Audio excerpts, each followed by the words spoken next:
point out that the sun shines down its power to all the world and makes the wind blow strong as it will.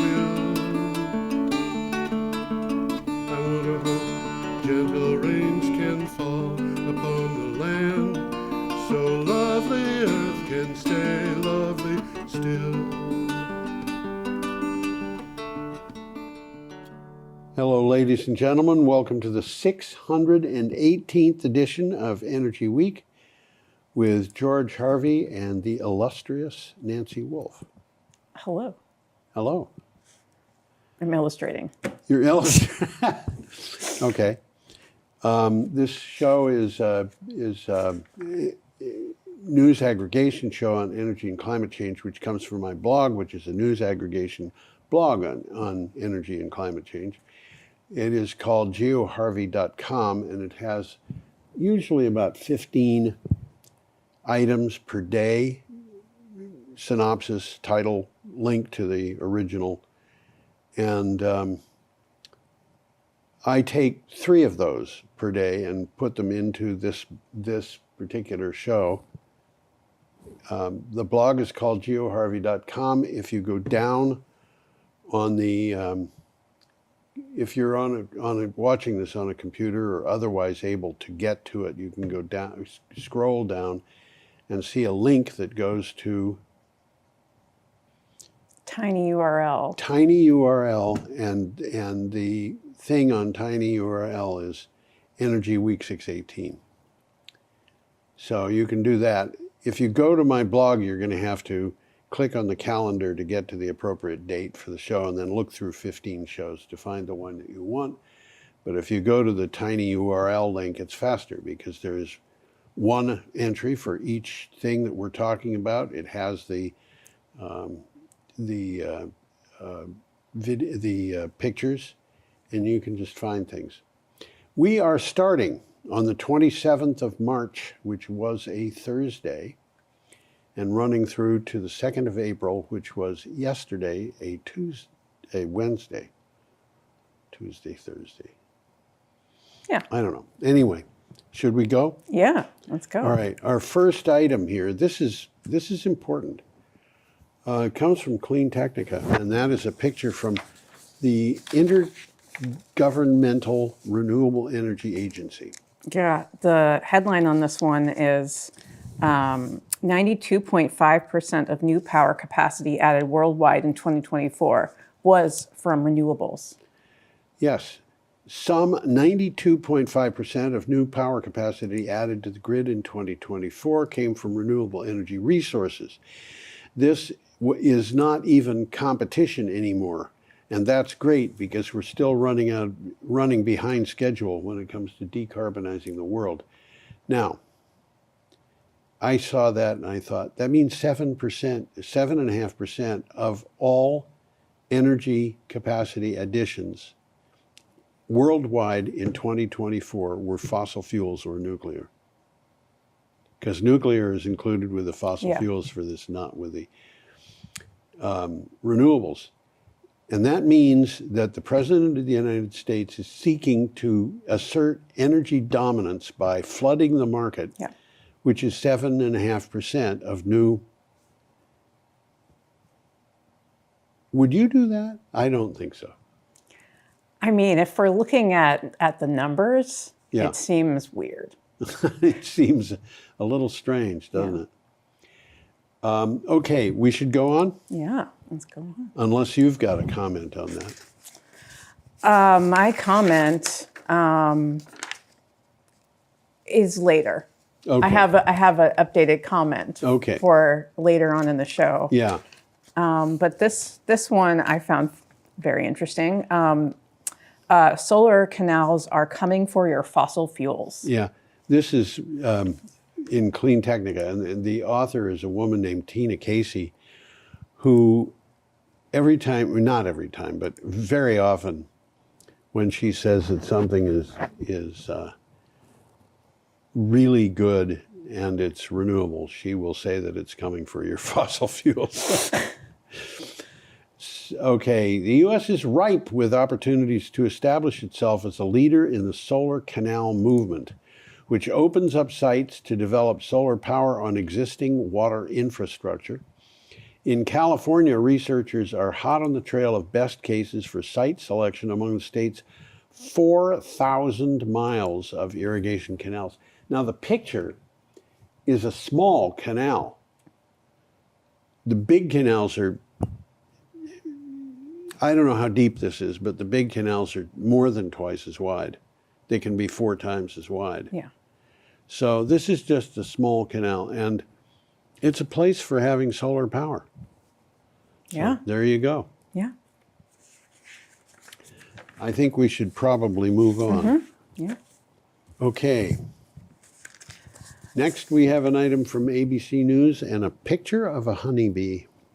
Yeah, so this headline here is honeybee colonies could face 70% losses in 2025. Honeybee colonies across the United States are facing record-breaking losses in 2025. Scientists warn there could be an impact on agricultural production. Washington State University entomologists project that commercial honeybee colony losses are between 60 and 70% this year. Now, I should point out here that honeybee losses are always big, even in good times. But 70% is not good. Yeah. 12%, that might be okay. But, and they list all the different things that are causing this, not the least of which is Roundup, which is, you know, one of those things that's supposed to protect corn from. Yeah. It's illegal to use Roundup in Europe. Yeah. I mean, so my comment for this one is just that I've heard about this already. Not that I've heard about this last year. I heard about this the year before. You've heard about it probably every year for the last 10 years. Yeah. Yeah. And there was a film about honeybees, a documentary that came out a few years ago. So I feel like this is one of those things where we need to keep following it. It's going to just keep trending worse. What we need to do is to stop using the pesticides, especially insecticides that kill honeybees. Yeah. But the fact is, you know, you think about coffee. You can buy organic coffee, you can buy coffee that is commercial, traditional, nobody asks. And I came across something a couple of weeks ago where the person who was talking was a physician, and he said that his favorite drinks are, in order from the least favorite to the most, among the ones that he ordered: black tea, green tea, this is 4 things, Earl Grey, which according to him is better than green tea for you, and the last is organic coffee. And then he said the reason why organic coffee is so good is because it's got chlorogenic acid in it, which has no chlorine despite its name. It's chlorogenic because it turns green as it oxidizes. And so we're, going back to ancient Greek. And he said chlorogenic acid is strongly anti-cancer for certain kinds of cancer. Regular coffee has 1/6 of the amount that organic coffee has got. I don't eat corn. I mean, I eat a little bit now and again. If it's in something, then I'll eat it. But I generally don't eat corn because of glyphosates and Roundup. Yeah. And the fact that more than 95% of the corn sold in the United States is GMO corn that was altered to survive Roundup. Anyway, and that does have to do with bee losses. Yeah. Okay, we're up to Friday, March 28th, and we have an item from Renews.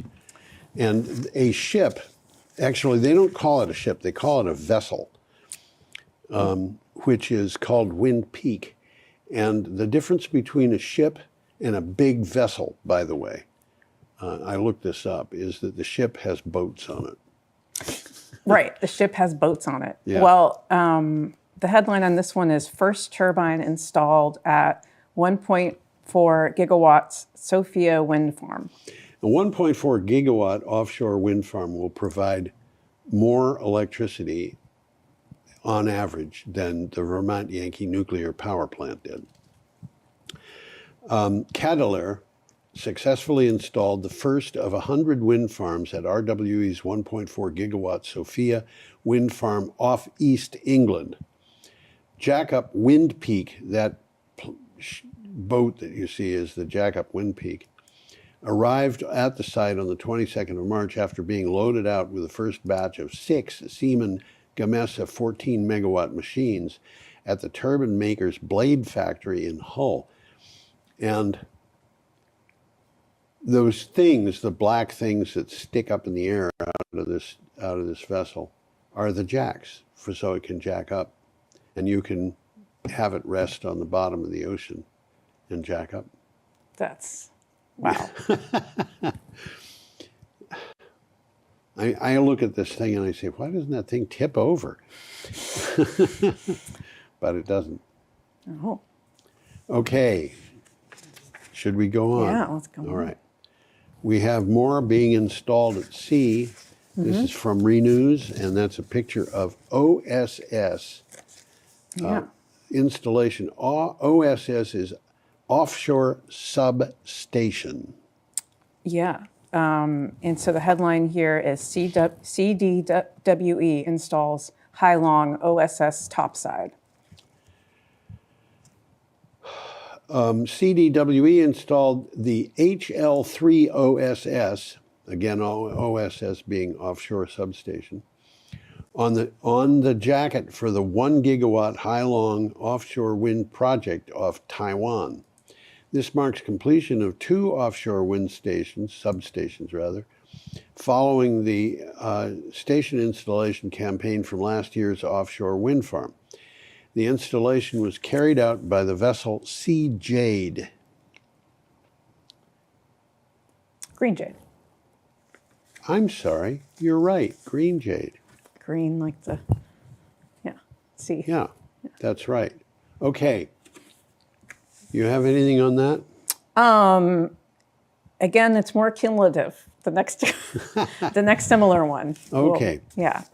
We have a picture of Meta Plant America, and this is from Clean Technica. So the headline here is Hyundai, Kia, and Genesis plant that can produce 500,000 electric and hybrid vehicles opens in Georgia. Hyundai Motors Group invested $12.6 billion to build the Hyundai Motor Group Meta Plant America in Georgia. Now it's open. Hyundai says it will produce up to 500,000 Hyundai, Kia, and Genesis electric and hybrid vehicles each year. And it's also going to employ a lot of people. Yeah. Unless somebody can figure out some way for the federal government to shut it down. Yeah, it's amazing. American production of electric vehicles. Yeah, other than Tesla. Yeah. And I don't know.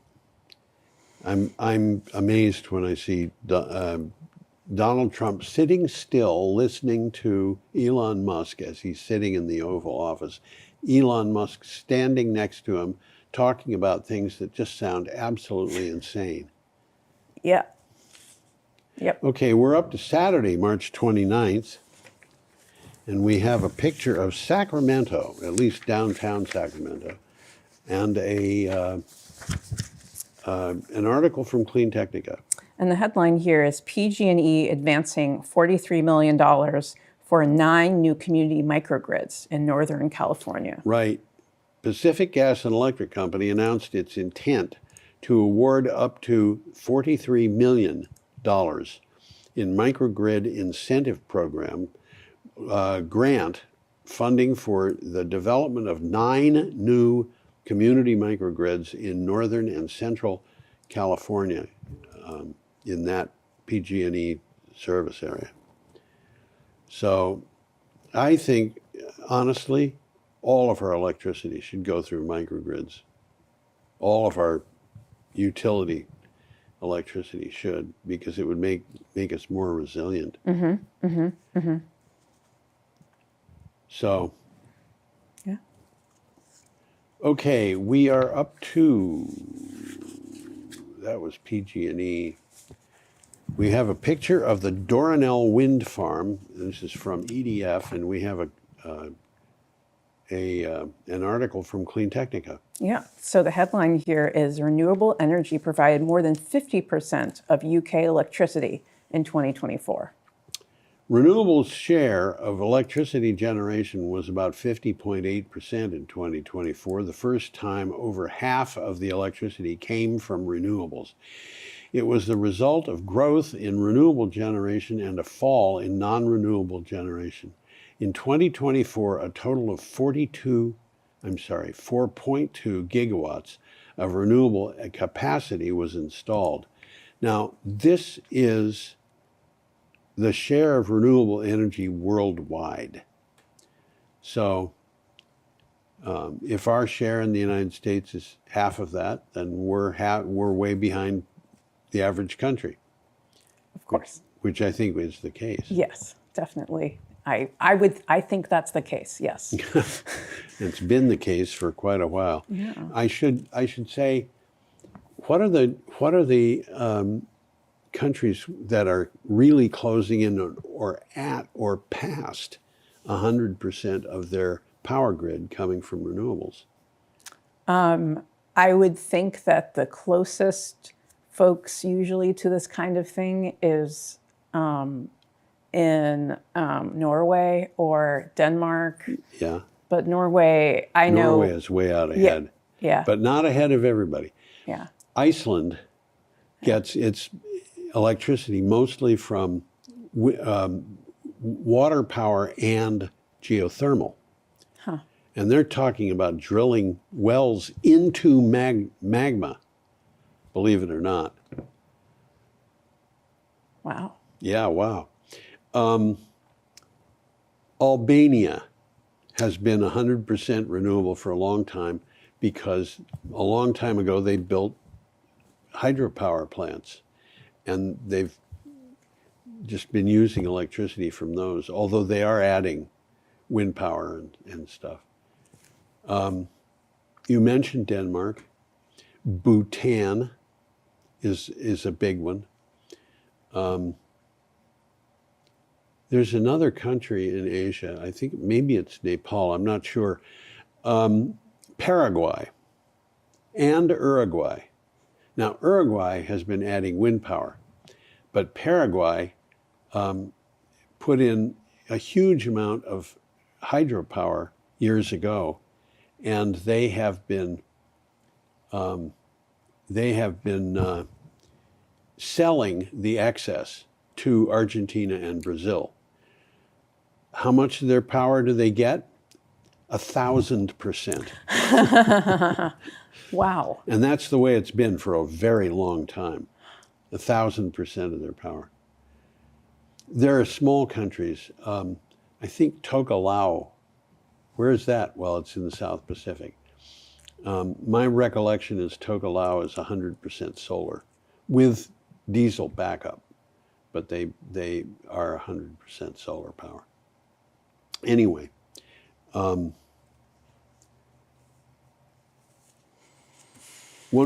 gigawatts is not a huge amount. 4.2? 4.2 gigawatts, yes. That's four and a quarter large nuclear power plants. Yeah. A nuclear power plant is about a gigawatt. That's a lot bigger than Vermont Yankee, but they're bigger now. I don't think that 4.2 gigawatts is correct. I think it was 42 gigawatts, and they misstated it. Okay, I'm gonna move on. Yeah. And we have a picture of a Vestas wind turbine. I don't know for a fact that that is the kind of turbine talked about here, but I suspect it is. It's a Vestas picture. This is from Renews. And the headline here is Vestas confirms 495 megawatt Feng Mao 1 deal. Vestas has taken a 495 megawatt order from Copenhagen Infrastructure Partners, which is very often abbreviated CIP, for the Feng Miao 1 offshore wind project off the coast of Taiwan. The deal covers 33 turbines, each of 15 megawatts. These are big turbines, and 15 megawatts is a big turbine. A long-term service agreement is included to ensure optimal performance of the assets, according to Vestas. So there we go. We are up to Sunday, March 30th. I have a comment here, Oh, which is good. my comment here is more Taiwan. Should we move? You know, I don't know that I would move to Taiwan. I have a friend. Yeah, I worry about Taiwan I worry about Taiwan too. because, you know, the Chinese have Yep. never given up on Yep. the idea that they are part of Taiwan. You know, I mean, in the geopolitical space, that's, I think, one of the reasons why my collaborator wanted to make a film about Ukraine. Ah, You know, there's a lot of comparisons that you can make of China's. yes. Yeah. So, Well, China hasn't invaded Taiwan yet. no. I think that there's a better way to do things. If they got really friendly with Taiwan and started doing a lot of trade with them, they might get to a point where the people in Taiwan would think it would be a good idea To not have freedom, yeah. No, they'd have to, Chinese would have to go a little bit farther than that and have freedom for everybody. Would be good. It would be good. Okay, our next item, we have a picture of solar panels, rooftop solar panels. And the item comes from the Cool Down. Yeah, I thought this was very normal. Researchers reveal surprising financial twist tied to new energy rollout. Your electric bill might be more stable in the future than you expect. They say think, but I'm going to say expect. A study from the University of Cambridge predicts that meeting green energy goals could have a surprising effect: fewer price spikes and more predictable costs for homes across Europe. If you think about traditional power, oil, coal, nuclear, whatever, people say this is reliable because it's baseload power. It goes 24/7.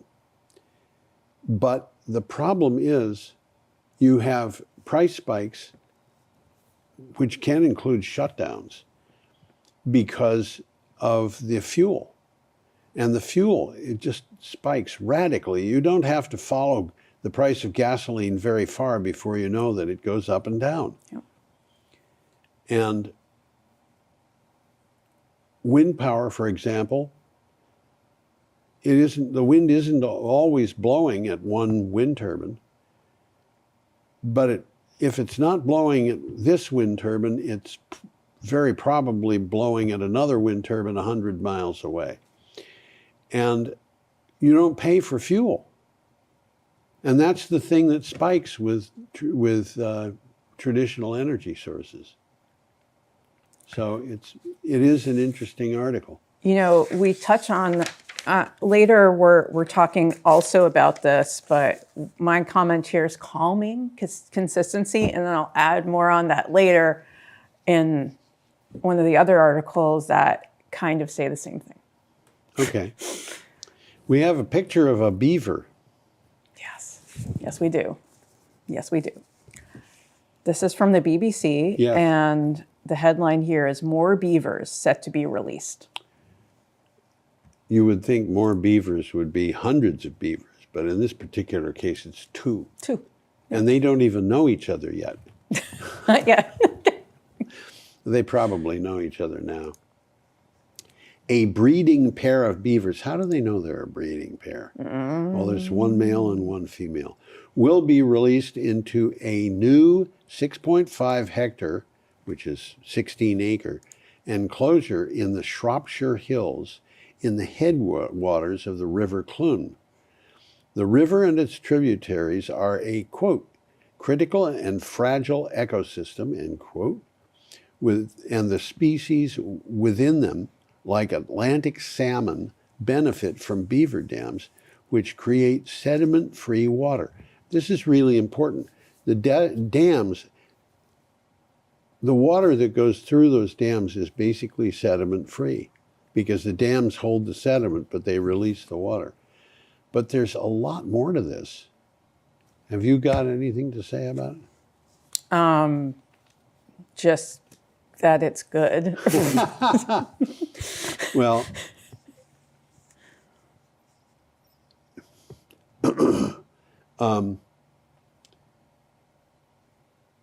beaver dams are responsible for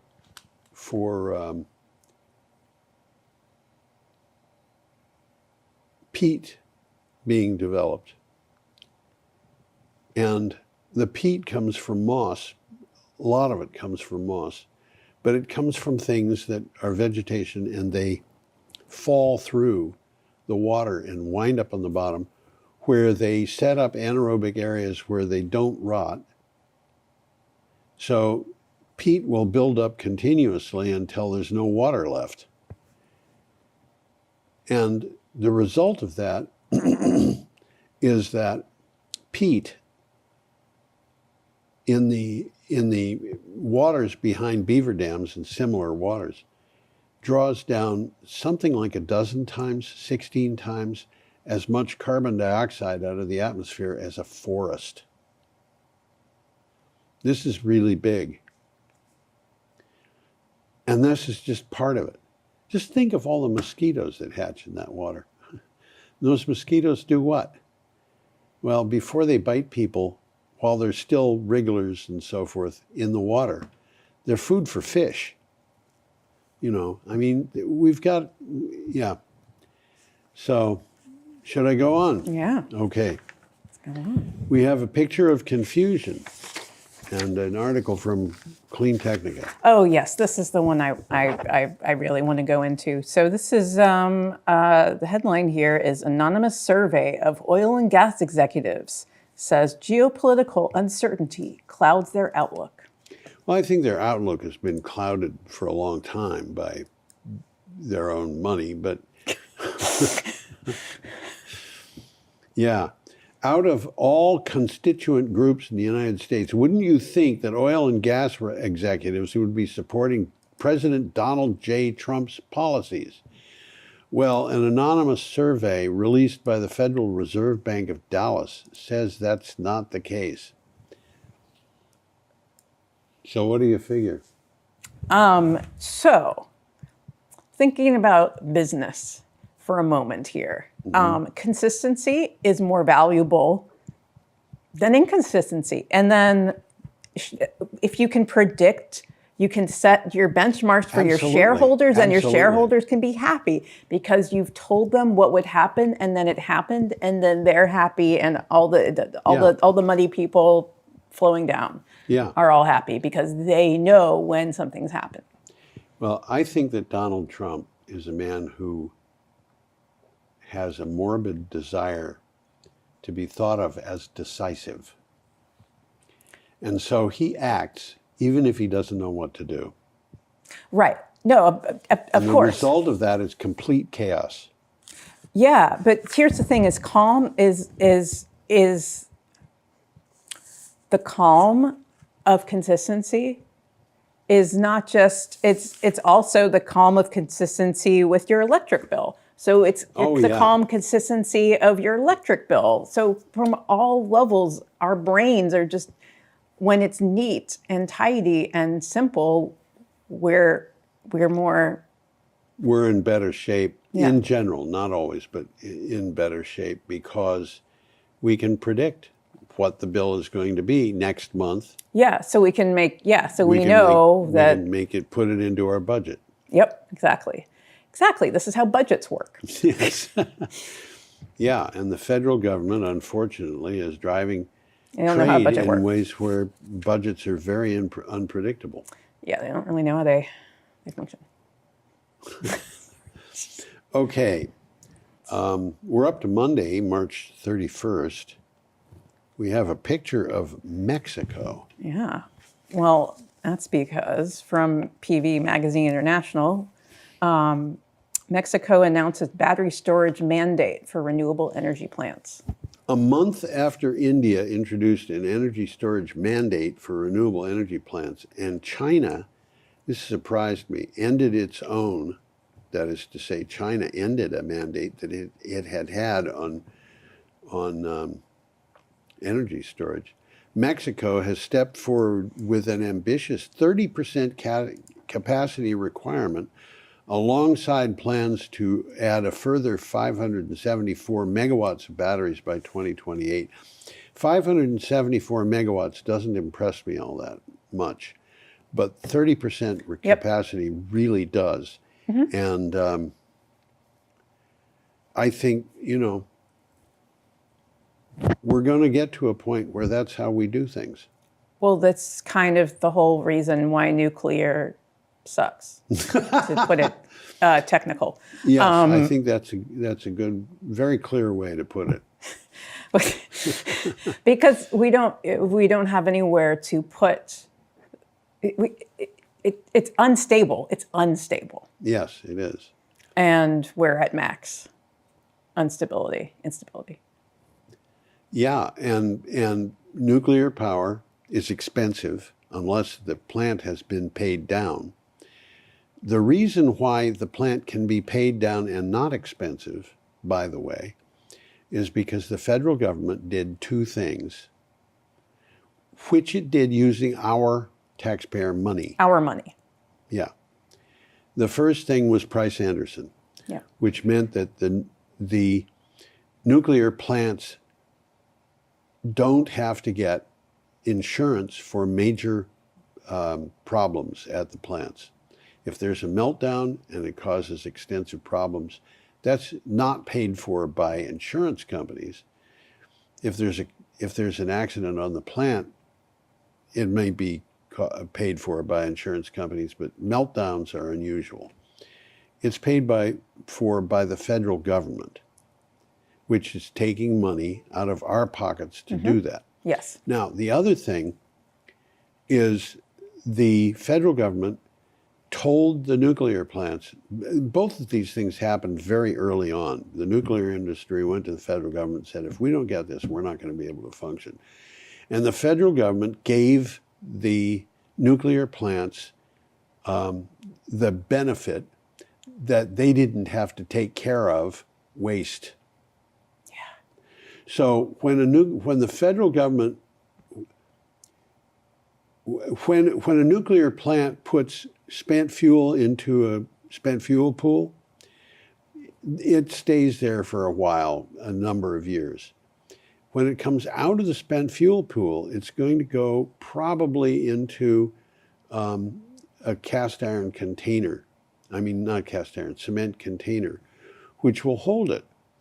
And at that point, the federal government starts paying the plant that produced the waste rent. And that's a lot of money, where the federal government is paying these plants to keep the waste because the federal government said, we'll give you a repository, but they haven't. No. And they haven't given a repository because they can't find a good place for one. Because the people apparently have to agree to have it there, and the people don't want the trash dump in their backyards. Yeah, and the thing about nuclear power, I think, I look at nuclear power and I say, waste, it's going to have to be kept safe for 100,000 years. How long has civilization existed? Not that long. 7,000 years, maybe? If you count from the first city that we know of, it's about 7,000 years, and we're going to keep this waste for 100,000 years, and it's going to be waste from something that we did. Yeah. The benefit came to us, and from that point on, hundreds of thousands of years, people are going to maintain this. Why are they going to do that? How will they know? Yeah, well, that's a good question. Will our society last forever? Did Rome last forever? Rome was pretty advanced. Okay. We have to deal with Copenhagen. Gothenburg. Oh. Gothenburg. Right. So the Swedish, this is from the BBC, the Swedish city fined for missing an environmental target. In 2022, the city of Gothenburg became what may be the first local government on earth to take out a, quote, sustainability-linked loan, end quote. For each of four categories,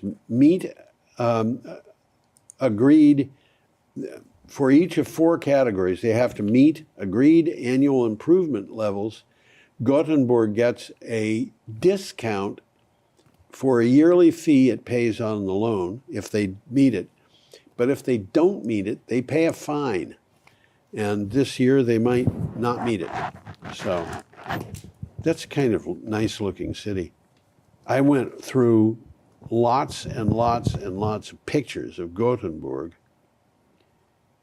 And I decided it's kind of like Venice. It's a lot of water in the city. Like Amsterdam or? Like Amsterdam or other places. Okay. Our next item is about the Aptera, which I have talked about a number of times on this show. So the headline on this one is Aptera takes its first road trip. Jennifer Sensiba. I put this in because Jennifer Sensiba was the source. Oh. She's the author. And the synopsis says, recently Aptera's people did something I've said they should do for years. I don't want that to be me. I want that to be Jennifer Sensiba. Yes. Take the show on the road. In a YouTube video, the company showed a road map from Flagstaff, Arizona, back to California in the latest version of Solar Changing two-seater. This is the production intent build of the vehicle.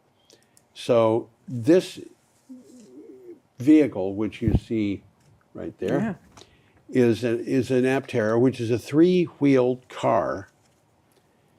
You can drive it on a motorcycle license or an automobile license in many states. There may be a couple of states that won't give you plates for them. I don't know. But in most states, you've got plenty of opportunities. You don't need a helmet because the cab is enclosed. And if you look carefully at the front end of that car, you can see that where the hood is, which is not where the motor is covered with something that consists of little squares. Yeah. And that is solar panels. There's more solar panels on the roof, and that car will absorb sunlight to drive it about 25 miles every day. So if you live in Vermont, say, and have one of these things and commute 25 miles a day, you might have to charge that car once a year. And by the way, in its most expensive mode, it has a range of 1,000 miles. So, yeah. Okay. Cool. Yeah, it's a very cool vehicle. Seriously, go online. I think it's aptera.com. But you go online, and when you get to their website, you're probably going to see 500 pictures of this car. Yeah.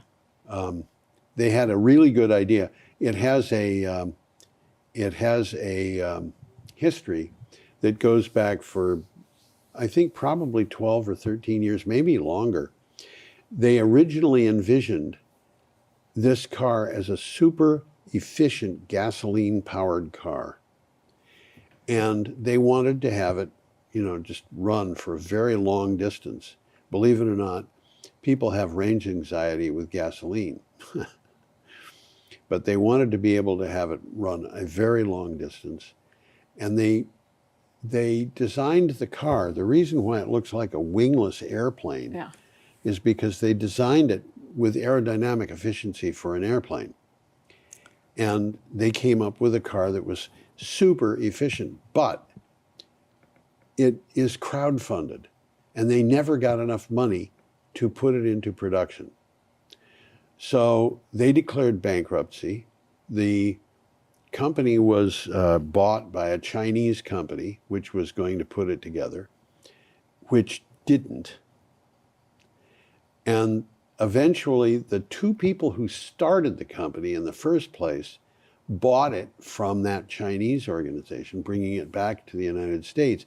But they decided they were going to put electric motor and batteries into it because they could see that the electric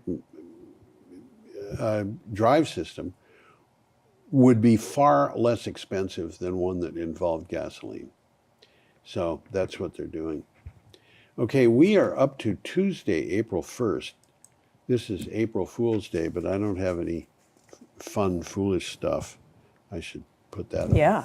That is a picture of a lighthouse in Nantucket. It really is, and this is from Renews.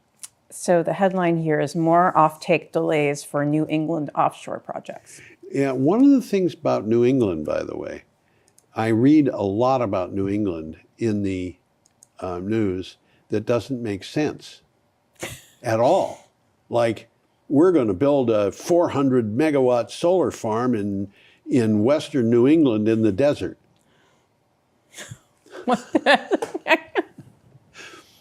New England is a large area of New South Wales. There's two New Englands. Okay. I don't know if they have a city in New South Wales called Chicago, but they might have that too. Okay. In Massachusetts, finalization of offtake contracts for 2 offshore wind producers was delayed. Again, by the way, obviously this is the Massachusetts, the New England that includes Massachusetts, not the New England that is in western New South Wales. Offtake contracts between the state, Iberdrola's 791 megawatt New England 1 and Ocean Winds 1, 1.3 gigawatt South Coast Wind, previously delayed until the 31st of March, are now delayed again until the 30th of June. And these projects, they want to go ahead with them. But I think the people who brought them to the point they're in, which is they're ready to install, want to clarify what the White House is going to do. The word from the White House when the tariffs were announced and so forth was that wind projects, offshore wind projects would not be allowed to proceed unless they were far enough along. And these people want to check and make sure this is far enough along. So there is that. Okay, we have a Vestas machine, and this is from Renews. Yeah. So this is Vestas confirms 1 gigawatt Nordlicht turbine order.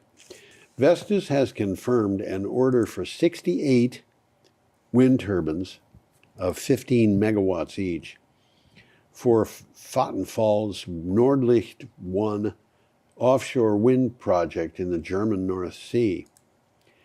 The order includes just over 1 gigawatt in total capacity, 1 gigawatt capacity of 980 megawatts, and an excess capacity of 40 megawatts to make the connection as efficient as possible. Now, I'm unclear on the extent of what they're going to do for efficiency, but there it is.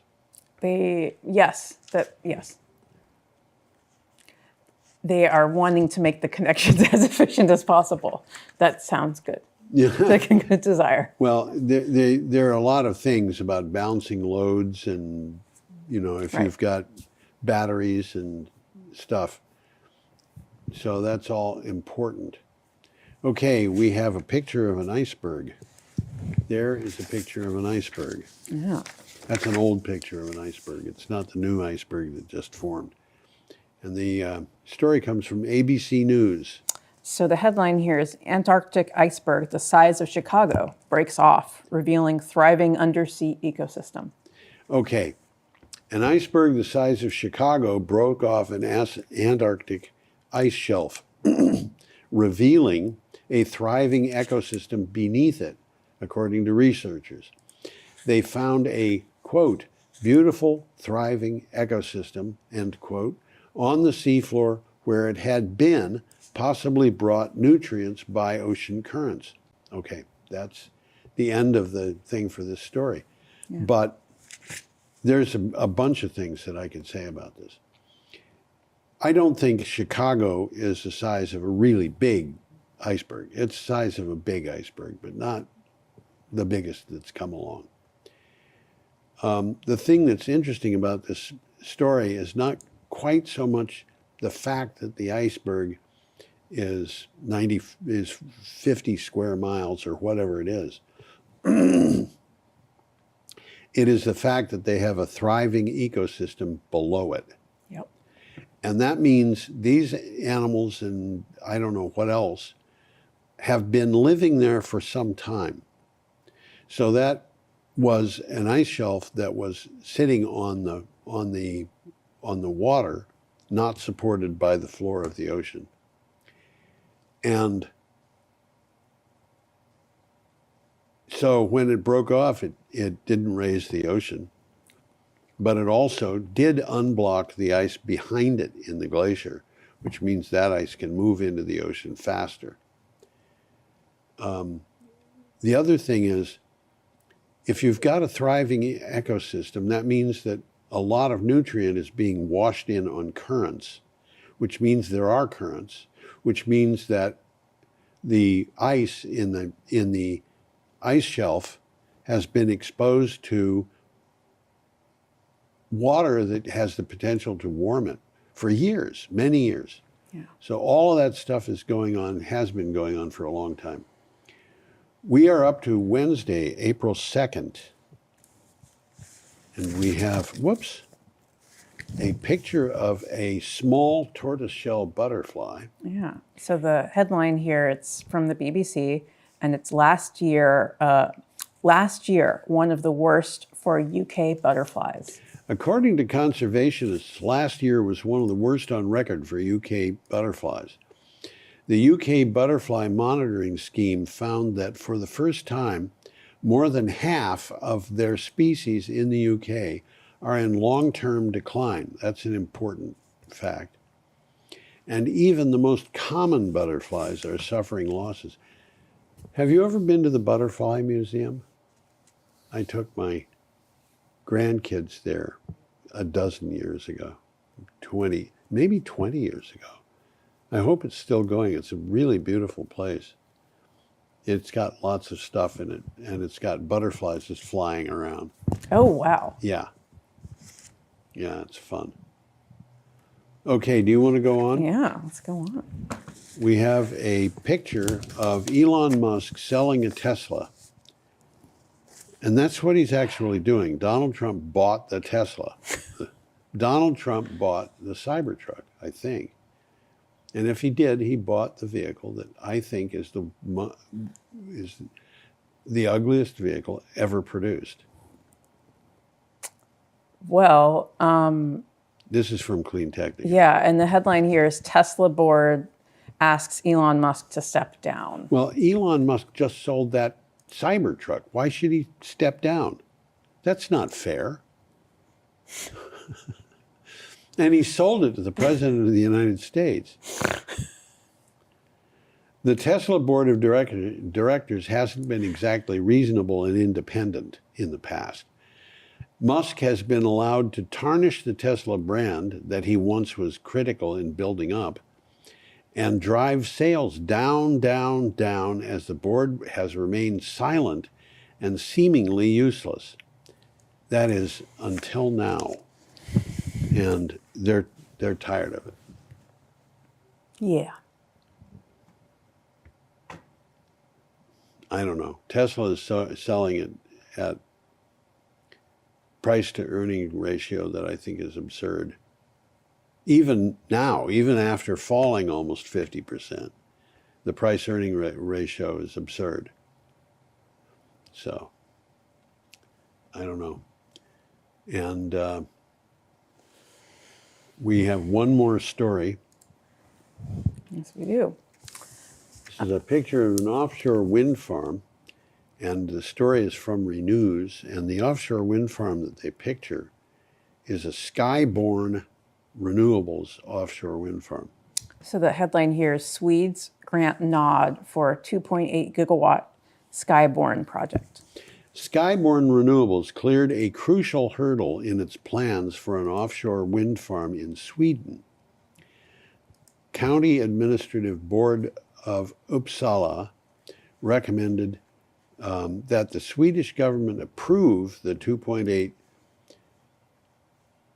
Fyrskepet offshore wind project, which will have up to 187 turbines. And these turbines are not small. It's not like 187 2-megawatt turbines. It's more like 187 15-megawatt turbines. And that's going to be a big project. Yeah, that's a lot. It's a lot. 2.8 gigawatts is, I would say that this thing is probably going to produce as much electricity as two, perhaps, medium-sized. Certainly, I would expect more electricity than two power plants the size of Vermont Yankee. And this is something that we are running into more and more, where the cost of nuclear projects is just hugely expensive. And, you know, we're subsidizing nuclear in ways that we don't subsidize other things. Yep. So we actually have some time that we could just talk about things. I know. Yeah, we ended up going. Should I go back to something? I don't know what, but I guess what I was thinking about with this was that we're talking about Sweden, we're talking Yes. about Norway, we're talking. Well, I was talking about Norway because I know that they were tunneling underneath the Arctic, big Arctic thing to build a underwater repository of some kind, nuclear repository. So they're trying to tunnel underneath. What I'm saying is that they're thinking about all these different things, and they're thinking about things that we can't solve here at all. I don't think that sounds like a solution to me. Right. Again, as I said, it's people. It's like thinking about how to solve a problem as opposed to just stopping any movement, anything on how to get out of this. Well, the nuclear industry is not saying maybe we should stop building plants until we know what we're doing with the waste. No. Now, I would think that if they were reasonable, that's what they would do, but it isn't what they're doing. No. And I may have said this to you before. I know that I've said it on this show. When I look at numbers from the nuclear industry they fall, in my mind, into three groups. The first group is numbers that are accurate. Yeah. And those are, if the nuclear industry says this reactor turbine combination that we've designed will produce 900 megawatts, I'm inclined to say, yeah, it'll probably produce 900 megawatts. In fact, it would probably produce significantly more than that, but they don't want to run it in a way that would hurt it. But the second kind of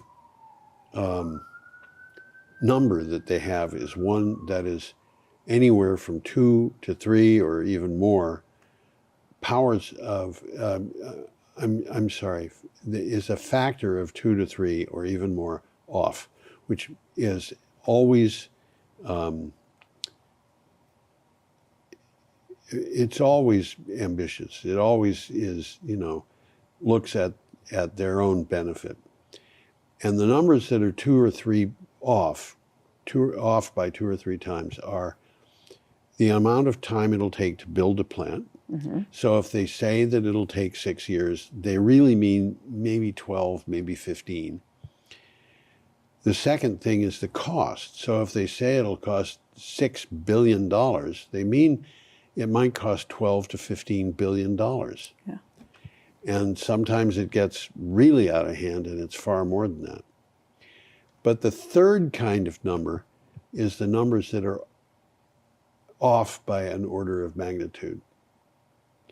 And that includes safety analysis. And nobody in the nuclear industry has ever addressed this, as far as I remember reading. I brought it up to them. They just won't address it. But when a nuclear power plant design is approved by the Nuclear Regulatory Commission, among the other things that have to be submitted is some kind of estimate, which is done through engineering and it's done carefully, of what the likelihood of that nuclear power plant having what's called a core damage event, which means meltdown. Yeah. And the old GE plants, like the one at Vermont Yankee, had a likelihood of a core damage event that was 1 in 10,000. That means there's a 1 in 10,000 chance that it would melt down in any given year. And that's not good as far as I'm concerned, because if it has a lifetime of 40 years, that means that you can divide 10,000 by 40, and that's the likelihood that it's going to melt down during its lifetime. Yep. And then after those plants were installed, they came up with a new design, which is 1 in 20,000, and most of the nuclear power plants, maybe 85% of them that are out there worldwide now, were built to that standard. And then there's another one, which is 1 in 50,000. And now they're talking about nuclear power plants that, according to them, cannot melt down. Okay. But if you look at the 480, whatever, almost 500 plants that we've got, they have put on about a little over 20 reactor years. And if you apply those 20 reactor years to the likelihood of a meltdown that is 1 in 20,000, that means we should have had 1 meltdown. Now, most Americans know that we had a meltdown at 3 Mile Island. Most Americans do not know that we had a meltdown at Fermi, just outside of Detroit. Most Americans do not know that we had a meltdown at the sodium reactor experiment, which I'm including here because I'm only including reactors that were putting power on the grid for sale. They don't know that we're talking about that, but it was there. So that's 3 meltdowns in the United States, then 3 in Japan at Fukushima Daiichi, 1 at Chernobyl, 2 at what is the name of the nuclear plant in France? There was a nuclear plant in France where they had 2. There was Yoslevska Bohunica in Czechoslovakia. Yeah. There was Chapel Cross, which was in Scotland, and there was one that I'm missing. Sorry. So, but even 10 is off by an order of magnitude. They are overly optimistic by an order of magnitude on their safety analysis, and they stress over and over and over again that they are so safe. But if they're going to be dealing with numbers that are off by an order of magnitude on their safety, they aren't safe. And, you know, I remember talking with people who were knowledgeable about Vermont Yankee. What would happen if a hole were blown in the bottom of the spent fuel pool? That's not going to be easy to fix, but it's got to be fixed instantly, because if that pool runs dry, the spent fuel will heat up and the cladding could catch fire. And if that happens, that fire is going to burn till it's out. And will we have to evacuate all of southern New England? I don't know. I just don't know. I would think that maybe we'd have to evacuate Boston. So we're over by a minute. Okay. All right. So we're going to say to people, have an entirely enjoyable week. Yes. And then, why don't you click back to us? Yes. We will wave goodbye and invite you back next time.